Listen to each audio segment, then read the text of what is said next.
जय Jagannath. Hello friends, welcome to my channel. आज ये वीडियो रे प्लस 3 सेकंड सेमिस्टर जोटा लाइफ स्किल एजुकेशन जो एग्जाम हेची यूनिवर्सिटी मानकर से क्वेश्चन आम डिस्कसन करूछंती। देखंतु या द्वारा कोन हबो आपनक यूनिवर्सिटी रो भी एई बडा क्वेश्चन आसीबो।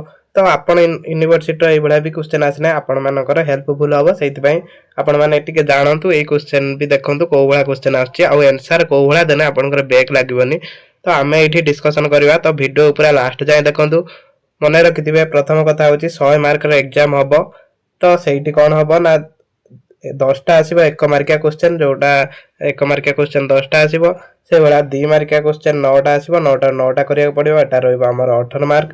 तापर आसो 5 मार्किया 10टा 5 मार्किया 10टा 8टा करा पड़ो एटा 40। तापर आसो 8 मार्किया 5टा 5टा 4टा करा पड़ो। तो एतिक रोचे क्वेश्चन पैटर्न देखा कौ भाया क्वेश्चन आपर भी से भाया क्वेश्चन आसो। आउ गोटे कथा ये देखिए आम आम जो क्लास करते से क्लास रू आसी कि क्वेश्चन बाहर आम ये देखा। देखो प्रथम क्वेश्चन अच्छी आमती आप लिखने बैग लगे से भी मुझे कहीदेमी। ये देखो प्रथम क्वेश्चन आसी WHO रो फुल फॉर्म कौन। WHO रो फुल फॉर्म आम पढ़ी वर्ल्ड हेल्थ ऑर्गेनाइजेशन। फलप्रद जोगाजोगर गोटे बाधक लेख। गोटे बाधक माने कौन गोटे बाधक गोटे लिखे बहुत सहज। अर्थगत बाधक लिखिपारे सामाजिक बाधक एमती बाधक बहुत थिला गोटे लिखे।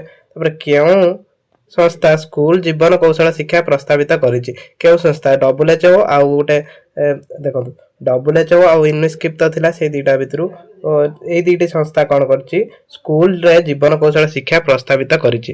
तापर डैश हेउछि डिजिटल टूल गुड़िक सुरक्षित एवं दायित्वपूर्ण भाव में व्यवहार करिवार दक्षता। एटा एटा बोधे हम कौटा एटा देखो एटा साइबर सुरक्षा हो पारे एटा देखि नेबे।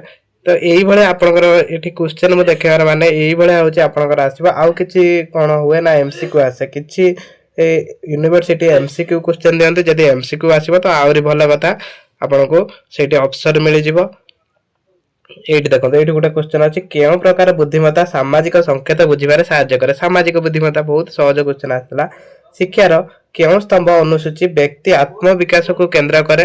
विकसित शिक्षण शिक्षार 4 गोटे स्तंभ था से आसपर अहिंसा डैश मूल्यर एक सिद्धांत। तापर शिक्षार 4 गोटे स्तंभ अनुसूची क्यों आसी सब सहज क्वेश्चन आसाला। सब भी आम क्लास कर तो से क्वेश्चन पढ़ी आपण भी रेगुलर क्लास करंतु देखिबा आपनका यूनिवर्सिटी रो भी हमरी क्लास रो सब क्वेश्चन आसीबो। एड देखंतु 2 मार्किया क्वेश्चन जो आछि एड देखबा जीवन कौशल शिक्षार प्रधान उद्देश्य कौन आम मु देखो मुझे सिलेक्शन देती जीवन कौशल शिक्षार उद्देश्य पड़ो देखो ये पढ़ी। जीवन कौशल शिक्षा संपर्क में WHO रो 2टी सुपारिश लेख। देखो यहाँ आम लंग क्वेश्चन सिलेक्शन देते ना ना WHO आउ यूनेस्को सुपारिशटा शिक्षार 4 गोटे स्तंभ बा अनुसूची लेख एटा भी पढ़ी। संजोग बा जोगाजोगर प्रकार प्रकार कौन जोगाजोगर जो प्रकार भेदटा सेटा आप लिखे मौखिक अणमौखिक जोगाजोग। तापर अंतर्व्यक्तिगत कौशल संज्ञा दियो अंतर्व्यक्तिगत जो कौशल क्या कहुए से लिखे। तापर संजोग बा जोगाजोगर 2टी बाधक बाधार नाम लेख। बाधार है 2टी बाधा माने जो प्रतिबंधक 2टी नाम लिखे धर अर्थनैतिक प्रतिबंधक सामाजिक प्रतिबंधक से भाई। तापर रिज्यूम प्रस्तुत करिवार उद्देश्य कौन रिज्यूम कहीं प्रस्तुत करा जाए रिज्यूम कौन जो बायोडाटा कहुए से रिज्यूम। संवैधानिक मूल्यबोध कौन एटा भी पढ़ी। तापर भावात्मक बुद्धिमत्ता 2टी उपादान लेख। जो भावात्मक बुद्धिमत्तार 2टी उपादान लिखे।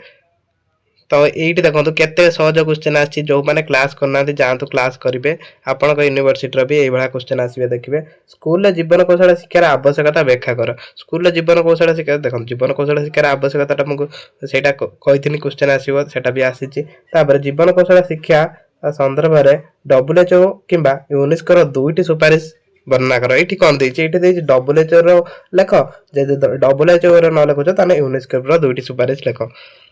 तापर अंतर्व्यक्तिगत कौशल संज्ञा और तार गुरुतर व्याख्या कर। अंतर्व्यक्तिगत कौशल संज्ञा आ गुरुतर। तापर स्वज्ञान कौन स्वपरिचालन तार भूमिका व्याख्या कर। स्वज्ञान कौन तार स्वपरिचालन तार भूमिका यहीटा आम क्लास करना है। सेल्फ मैनेजमेंट यहीटा सेल्फ मैनेजमेंट आम क्लास कर सॉरी क्लास करना कहीं एटा भी आम क्लास कर क्लास कर देखिए। यहाँ कौटी यूनिट 3 रा कैरियर योजनार मुख्य सोपान गुड़िक कौन कैरियर योजना भी आम पढ़ी व्यक्तिगत एवं पेशागत जीवन में सहानुभूति भूमिका व्याख्या कर এইটা পড়িଛନ୍ତି এইটা ଟିକେ क्वेश्चन ଟିକେ ବୁଲେଇକି ଦେଇଛି ହେଲା ଏଟା ବି ଆମେ ପଢିଛନ୍ତି କିନ୍ତୁ ଏଟା ବୁଲେଇକି ଦେଇଛି ତ ମାନିକି ଚାଲ ଏଇଟା ଧର ପଢି ନାହିଁ संविधानिक मूल्यबोध कौन दुईटी विस्तृत आलोचना कर संविधान मूल्यबोध भी आमर सिलेक्शन दिया है सार्वभौम मानविक मूल्यबोधर संज्ञा दियो सार्वभौम मानविक मूल्यबोध संज्ञा एटा भी आम कर सार्वभौमता मानविक मूल्यबोध भाव में अहिंसार गुरुत्व व्याख्या कर अहिंसार गुरुत्व कौन रही अहिंसा भी आम पढ़ी आ गांधीजी अहिंसा नीति भी आम पढ़ी देखिए सहीटा पढ़े सेटा भी पढ़ी पारे आज परिस्थिति रे सुख और समृद्धि समीक्षा विषय रे आलोचना कर एटा आमे पढ़ी ना 10 नंबर जोटा एटा आमे क्लास करना तापरे 8 मार्किया क्वेश्चन एटी चारटा करिया पई पड़िबो आपन को पांचटा आस्तिबो प्रथम क्वेश्चन आस्तिला शिक्षार चारिगोटी स्तंभ बा अनुसूची विषय रे एवं आधुनिक शिक्षा तार प्रयोजन विस्तृति आलोचना कर शिक्षार चारिगोटी स्तंभ एटा आमे फर्स्ट सिलेक्शन देइथिले फर्स्ट यूनिट संयोग बा जोगाजोगर विभिन्न प्रकार एवं संयोग बाधक किपरि अतिक्रम करे ताहार कौशल व्याख्या कर जोगाजोग प्रकार तो जानिछन्ते मौखिक अणमौखिक ताको पुनि विभाजित कराइछि तापरे डिजिटल शाखार डिजिटल नीति साइबर सुरक्षा संज्ञा वर्णना कर साइबर सुरक्षा तो आपण भल कि जानिछन्ते डिजिटल साक्षरता और डिजिटल नैतिक सब डिजिटल दुनिया आपण माने आराम से लिखि परिबे तापरे 4 नंबर भावात्मक सामाजिक आध्यात्मिक बुद्धिमत्ता सहित उदाहरण सहित आलोचना कर एटा भी आम क्लास कर सत्य प्रेम अनुभूति अहिंसा भली सर्वभौमत मानविक मूल्यबोध विस्तृत वर्णना कर देखो क्वेश्चन बहुत सहज आसुची लाइफ स्किल एजुकेशन ना आपण खाली टिके क्लास कने